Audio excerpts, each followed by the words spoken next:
नमस्कार मंडळी, श्री स्वामी समर्थ. ओम नमः शिवाय. शिवलिंग हे भगवान भोलेनाथांचं प्रतीक आहे आणि ते ऊर्जा स्तोत्र आहे.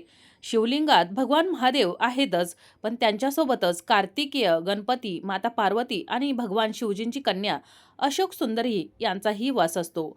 शिवलिंगाची पूजा केल्यानं भक्तांच्या सर्व इच्छा मनोकामना पूर्ण होतात. तसेच प्रत्येक मनोकामनेनुसार शिवलिंगावर काही गोष्टी अर्पण केल्या जातात आणि या वस्तू अर्पण केल्या तर भक्तांच्या सर्व इच्छा मनोकामना भगवान भोलेनाथ पूर्ण करतात.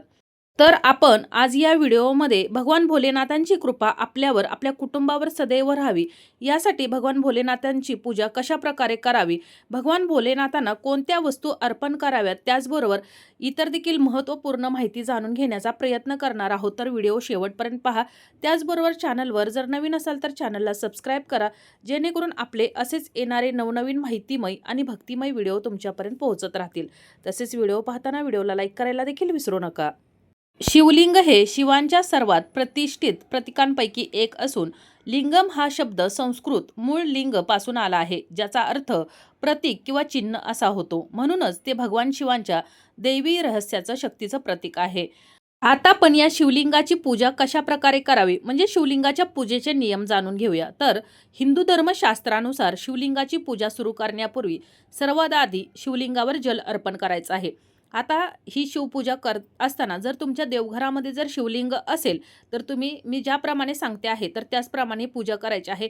जवळपास जर मंदिरामध्ये जर जाऊन पूजा करणार असाल तर अशाच प्रकारे तुम्हाला ही पूजा करायची आहे. तर सर्वात आधी शिवलिंगावर जल अर्पण करायचं आहे. जल अभिषेकामुळे भोलेनाथ शांत होतात. शिवलिंगावर जल अर्पण करताना तांब्याच्या पात्रातून केलं जावं. तसेच जल अर्पण करताना ओम नमः शिवाय या मंत्राचा जप करत करतच आपल्याला हे जल अर्पण करायचं आहे, अभिषेक करायचा आहे. जल अभिषेकानंतर शिवलिंगावर दूध, दही आणि मध अर्पित करू शकता, म्हणजेच पंचामृताचा अभिषेक देखील करू शकता. पंचामृताचा अभिषेक झाल्यानंतर पुन्हा एकदा स्वच्छ पाण्याने अभिषेक करायचा आहे. शिवलिंगावर अभिषेक करताना हळूहळू जल अर्पण करणं शुभ मानलं जातं. भगवान शिवांना कधीही तीक्ष्ण जल अर्पण करू नये. यानंतर बेलपत्र, पांढऱ्या रंगाची फुले आणि धोतरा या शिवलिंगावर अर्पण करावा.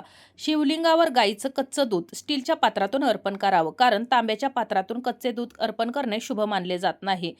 त्यानंतर बेलपत्र शिवलिंगावर अर्पण करायचं आहे. बेलपत्र भगवान शिव यांना खूप प्रिय आहे, कारण ते त्यांच्या त्रिनेत्र आणि त्रिशूलचे प्रतीक मानलं जातं. साधारणपणे 3 पानांचे बेलपत्र अर्पण केले जाते, परंतु 4 किंवा 5 पानांचे जरी बेलपत्र असेल तर ते देखील विशेष फलदायी मानलं जातं. बेलपत्र शिवलिंगावर अर्पण केल्यानं मन शुद्ध होतं आणि भगवान शिवांचे आशीर्वाद देखील प्राप्त होतात. शिवलिंगावर बेलपत्र अर्पण करताना त्या अगोदर स्वच्छ पाण्याने धुवून घ्यायचं आहे आणि त्याची उलट बाजू शिवलिंगाकडे अर्पण करायची आहे. त्यानंतर भांग किंवा धतुरा देखील शिवलिंगावर अर्पण करायचा आहे. शिवपुराणानुसार भगवान शिवांना भांग आणि धतुरा अत्यंत प्रिय आहे. शिवलिंगावर भांग, धतुऱ्याची फुले किंवा फळं अर्पण केल्यानं भक्तांना मानसिक शांती आणि भौतिक सुख प्राप्त होते.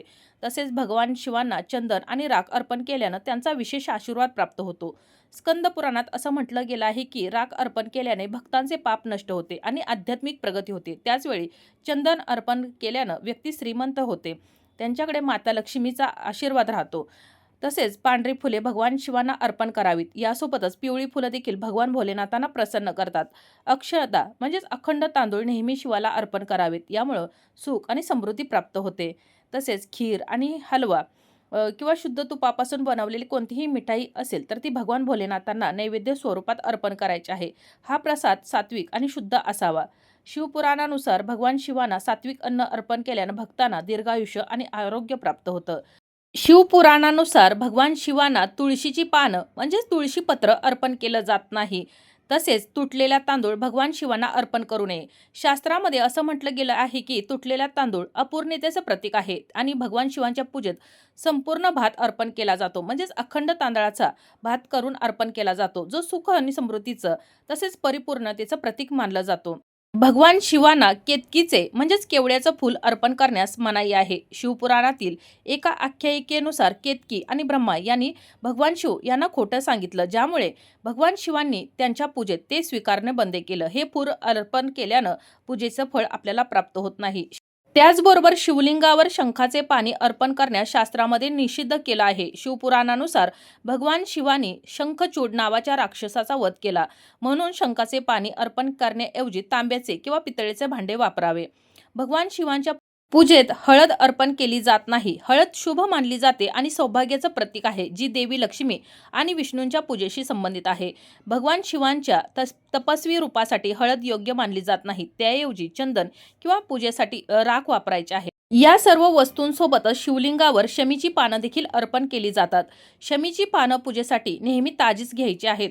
शिवपुराणानुसार शिवांच्या पूजेमध्ये शमीच्या पानाचा समावेश केल्यास भगवान शिव लवकर प्रसन्न होतात आणि ते भक्तांच्या सर्व इच्छा मनोकामना पूर्ण करतात.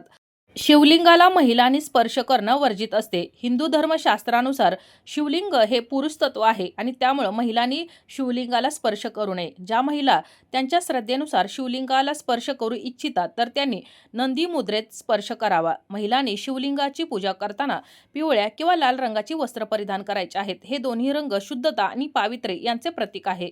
शिवलिंगाची पूजा करताना महिलांनी पान, सुपारी, दूध आणि पाणी अर्पण करावे. हे पूजा सामग्री भगवान शिवांना प्रिय आहे. शिवलिंगाची पूजा झाल्यानंतर महिलांनी भगवान शिवांच्या मंत्राचा जप करावा. आता नंदी मुद्रा म्हणजे काय, तर ज्योतिषशास्त्रात नंदी मुद्रा म्हणजेच अशी मुद्रा ज्यामध्ये माणूस नंदीसारखा बसतो. या मुद्रेत पहिले आणि शेवटचे बोट म्हणजेच तर्जनी आणि अनामिका बोट सरळ ठेवलेले असते, तर दोन्ही मधले बोट अंगठ्याशी जोडलेले असतात. या मुद्रेत भगवान शिवांची पूजा केल्यानं त्यांना खूप आनंद होतो. या अवस्थेत केलेली प्रत्येक आपली मनोकामना, इच्छा भगवान शिवांच्या कृपेने पूर्ण होते आणि म्हणूनच महिलांनी या मुद्रेत पूजा करावी. भगवान भोलेनाथांच्या ओम नमः शिवाय या मंत्रासोबतच श्री शिवाय नमः, श्री शंकराय नमः, श्री महेश्वराय नमः, श्री साम सदाशिव नमः, श्री रुद्राय नमः, ओम पार्वतीपतये नमः, ओम नमो नीलकंठाय नमः या मंत्रांचा देखील जप करावा. तसेच शिवगायत्री. तर अशा प्रकारे आज आपण या व्हिडिओमध्ये भगवान भोलेनाथांची पूजा कशी करावी, लागणारे साहित्य, त्याचे महत्त्व, त्याचबरोबर इतर देखील महत्त्वपूर्ण माहिती जाणून घेण्याचा प्रयत्न केलेला आहे. तर माहिती कशी वाटली कमेंट करून जरूर कळवा. जर काही समस्या असतील, अडचणी असतील तर कमेंटमध्ये विचारू शकता. माहिती आवडली असेल तर व्हिडिओला लाईक करा, चॅनलला सबस्क्राईब करा आणि हा व्हिडिओ जास्तीत जास्त शेअर करा. धन्यवाद.